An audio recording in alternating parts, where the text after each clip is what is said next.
Salut à tous, Sébastien, vous êtes bien sur la chaîne Et la Béglisse et on se retrouve aujourd'hui pour une vidéo matérielle. Je vais vous expliquer comment choisir sa combinaison pour pratiquer le surf, le kitesurf, en gros les sports de glisse dans l'eau. Allez, suivez-moi, c'est parti.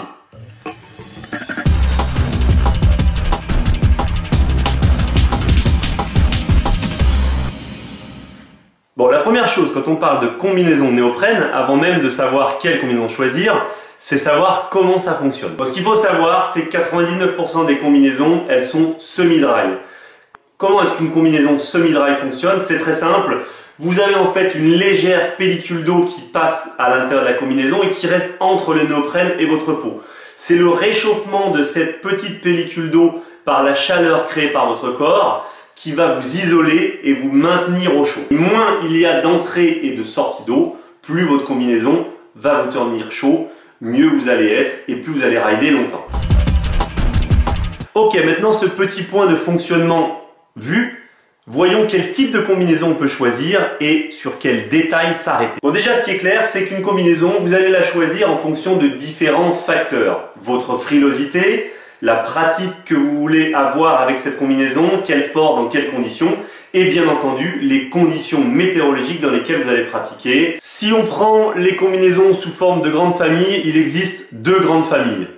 La famille des shorties, pour les eaux tempérées à chaudes, on va dire de 17 degrés à plus. Ça peut aller jusqu'à 30 degrés pour les frileux si vous voulez mettre une combinaison dans de l'eau à 30 degrés, ou pour vous protéger de corail, etc.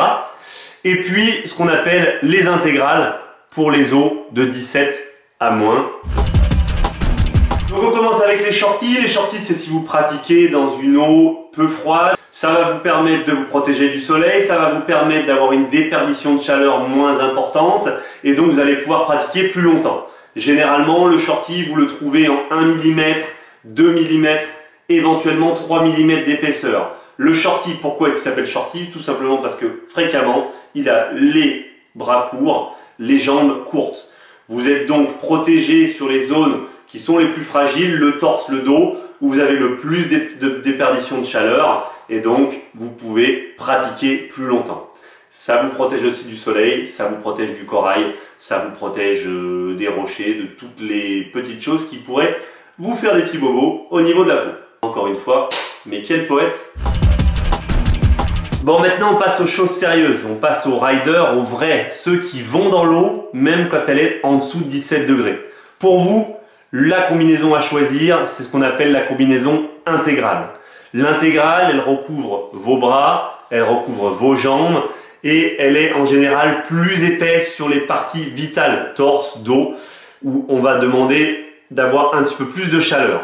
La combinaison intégrale, vous la trouvez souvent en 3-2, en 4-3, en 5-4 et vous pouvez même la trouver en 6-5-4. La 3-2, on va dire que c'est pour des eaux encore tempérées, 15 à 17 degrés. Vous avez envie de prolonger un peu le ride dans la basse saison. 3-2, voilà, ça vous tient au chaud, mais pas dans de l'eau super froide. On passe à 4-3, on va dire que si vous deviez ne choisir qu'une seule combi, si vous n'êtes pas trop frileux, ça serait une 4-3. La 4-3, elle va vous permettre d'être confort entre 12 et 17 degrés. Voilà, si vous n'êtes pas trop frileux, vous pourrez même descendre jusqu'à 10 degrés. C'est une combinaison qui est encore pas trop épaisse et qui reste donc assez, voilà, on peut bouger, c'est assez souple en général. 4-3, qu'est-ce que ça veut dire? Pourquoi il y a 4 et 3? 4 mm sur les parties vitales et puis 3 mm sur les parties qui craignent moins le froid, donc les jambes et les bras. Là, vous commencez à rentrer dans la catégorie des warriors, dans la catégorie des mecs motivés, ça me fait plaisir. Ça, c'est des vrais glissous. La 5-3. Voire la 5-4 dans certaines marques. 5-4, 5 mm sur les parties les plus fragiles, sur les parties vitales pour pouvoir garder la chaleur. Et puis 4 mm sur les bras et sur les jambes. Là, on est pour de l'eau, voilà, 12 à 5-6 degrés. Là, vraiment, c'est les vrais qui l'utilisent. C'est les mecs motivés et vous me faites très plaisir. Et puis alors là, moi je vous tire mon chapeau. Les 6-5-4. Les combinaisons, ça commence à être de l'armure, c'est de l'armure anti-froid, souvent munie d'une cagoule qui vous permettent d'aller dans des eaux vraiment très fraîches en dessous de 8 degrés. Le cas extrême, le mec qui est motivé, le mec, il y a des icebergs, il s'en fout, il ride, c'est la combinaison sèche. Alors là, elle est complètement faite différemment. On n'est plus sur du semi-dry, là c'est du dry complet, c'est-à-dire que vous êtes dans une espèce de... une combinaison qui ne laisse pas rentrer l'eau, vous pouvez vous y mettre habillé, et alors là vous pouvez naviguer même avec de l'eau inférieure à 0 degré. Eh ben non, 0 degré, vous allez me dire inférieur à 0 degré, c'est de la glace. Eh ben vous avez tout compris, vous pouvez aller rider au milieu des icebergs avec une combinaison sèche sans aucun souci. Bon, c'est pas le tout. On vient de voir les différents types de combinaisons, le shorty, l'intégrale. Mais entre les différentes intégrales et les différents shorties, il va quand même y avoir des différences. Et donc là, il y a différents facteurs qu'il faut retenir qui vont plus ou moins influencer la qualité de votre combinaison et le fait qu'elle soit chaude ou non.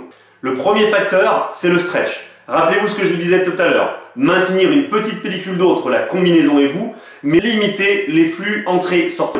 Et bien plus votre combinaison va être stretch, c'est-à-dire plus elle va être souple, plus elle va être capable de s'étendre, plus elle va s'ajuster à votre corps, moins elle va bouger dans vos mouvements puisqu'elle va s'étirer, s'étendre, mais elle ne va pas se déplacer sur vos articulations, et donc plus elle va être chaude parce qu'elle va garder l'eau entre la combinaison et votre peau. La deuxième chose très importante, et vous l'avez encore compris, c'est toujours lié à cette petite pellicule d'eau qu'on veut garder le long de sa peau, c'est les coutures. En effet, fonction des coutures, l'eau va plus ou moins ressortir ou non de la combinaison.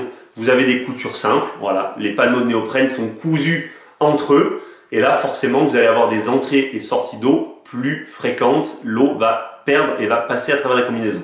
Vous avez le cousu collé, avec une couture à l'intérieur et un collet à l'extérieur, donc là on est pas mal, on limite un petit peu les flux d'eau, et vous avez le must, le cousu collé double face, avec donc un collet extérieur et un collet intérieur par-dessus la couture, ce qui fait que là vous n'avez aucune entrée et sortie d'eau via les coutures. Ma combinaison est-elle munie d'un panneau, d'une collerette d'eau qui va me permettre de passer par-dessus ma tête et donc de limiter les entrées d'eau par le dos. Encore une fois, même système, éviter les flux d'eau dans la combinaison, et avec cette collerette vous allez limiter ou non les entrées d'eau. Un autre facteur à prendre en compte, c'est l'ouverture de la combinaison. Est-ce qu'il s'agit d'un zip par le dos ou est-ce qu'il s'agit d'un zip par l'avant? Donc zip back ou zip front. Le zip back, voilà, il est à l'arrière, il va permettre quelques entrées d'eau, mais si vous avez la collerette, ça va être compensé. Le zip front, il va venir se fermer à l'avant, donc limiter un maximum les entrées d'eau. Donc à choisir, je préférerais peut-être de mon côté, moi qui suis un petit peu frileux, une fermeture front pour limiter un maximum les entrées d'eau. Alors vous avez aussi les caractéristiques techniques propres aux marques qui vont pouvoir faire la grosse différence. Moi je sais que je suis fan d'O'Neill pour avoir bossé pour eux pendant de nombreuses années en tant que rider, et par exemple ils présentent le Firewall qui est une protection avec un tissu particulier sur le torse qui fait de l'électricité statique. Vous avez aussi leur Firewall avec des bulles d'azote. Enfin, et comme diraient nos amis anglais, at least but not least, c'est-à-dire si on traduit, et ouais, parce que bon, je suis bilingue, vous l'êtes pas tous forcément, bon je sais, voilà, c'est... Donc oui, trêve de plaisanterie. Chose d'important, on parle de néoprène depuis tout à l'heure, mais ce qui va aussi faire une grosse différence, c'est de quel néoprène votre combinaison est-elle constituée. Il faut savoir qu'il existe en fait deux types de néoprène, le film mesh et puis le jersey. La combinaison de qualité, elle va être plutôt en jersey. Voilà. Eh bien écoutez, j'espère vous avoir appris quelque chose dans cette vidéo. N'hésitez pas à poser vos questions juste en dessous.